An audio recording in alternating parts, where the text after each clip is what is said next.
And Ericsson's pushing industry to further progress in areas like 5G, IoT standards, and collaboration with academia. Here at Mobile World Congress 2017, we have the pleasure of catching up with Ulf Ewaldson. He's Chief Technology Officer at Ericsson. And Ulf, welcome to the program. Oh, thank you. Well, thanks for being here. I want to talk about, as I said, 5G and IoT. I'd like to start with 5G standardization. I know you've done quite a bit of work in 2016 as far as field trials and some use cases. Can you walk us through that? Well, to create a new G or a new generation mobile system takes a while, and already in 2013 there was the ideas that we would work with 5G concept as the network for the network society, if you will, network that can tie in Internet of Things. Anything can be a device. Even here now at Mobile World Congress 2017, we have a big truck here in the booth, for example, that is an example of a very big device. So the approach was then to start to collaborate with other industries and see what needs of mobility they had. And we did a lot of work on that in 2015 and 2016, started to also formalize and make sure that we get a standard that can live up to the expectations of all these industries. That's also the collaboration that you mentioned, that we work with academia.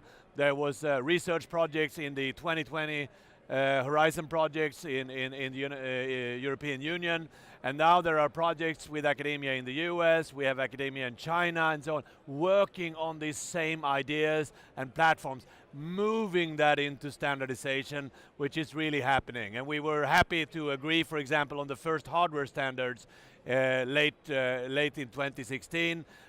We press released on Sunday evening here in Barcelona that we are trying to accelerate what we call Release 15 in 3GPP, which will be able to move into larger field trials, pre-standard work and pre-commercial launches of 5G already during the first half of 2018. So all of that laying the foundation for what we think is so necessary for all those other industries to be able to find networks relevant enough for them to reach their full potential. In 2016 as well, you released a report called Opportunities in 5G. You surveyed a number of executives. 94% of those executives said that 5G and mobile 5G networks were of top strategic priority. I would imagine you would personally agree, but what is your specific strategy in 5G?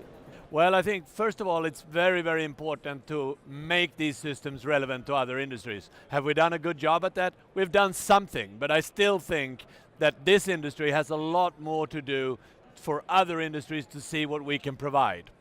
Now, cloud development in the world, and as other companies are digitalizing and moving their software assets into clouds and connecting that to devices, whatever they might do, if it's utilities or transport, logistics, whatever it might be, they still are a bit surprised when they learned about the mobile coverage that has been built by this industry, when they learn about the opportunities of connectivity that can actually be provided. They also don't really know how reliable this industry is in terms of connectivity and so on. We have improved a lot of that work with the 5G standards, and our strategy in Ericsson is to really differentiate these networks on performance. Otherwise, other industries will just not find them attractive enough. So we need to do a better job at attracting other industries. We need to do a better job at really getting to the performance level where we do something that is attractive enough to these other systems. Then of course, Ericsson's strategy is also to be first. Now I know we are in Barcelona and everybody wants to be first here, so it could be a tie. On the other hand, in Olympics there are no ties, so we're going to be first. Ulf, I know it's important, as you said, to work with other industries and other verticals, but what about universities? I know Ericsson's really putting a lot of effort in collaborating with academia. Yes, we do, and I think academia has a very important role to play when we start new generations. Obviously, universities like Stanford and other leading tech universities in Europe and also in Asia are a key component of that. A lot of the results that we are using in the standards are the results of real research done in universities when it comes to new and faster modulation schemes, etc. So it is, academia has an important role to play. Having said that though, we need to be practical. Engineering is the applied science, if you will.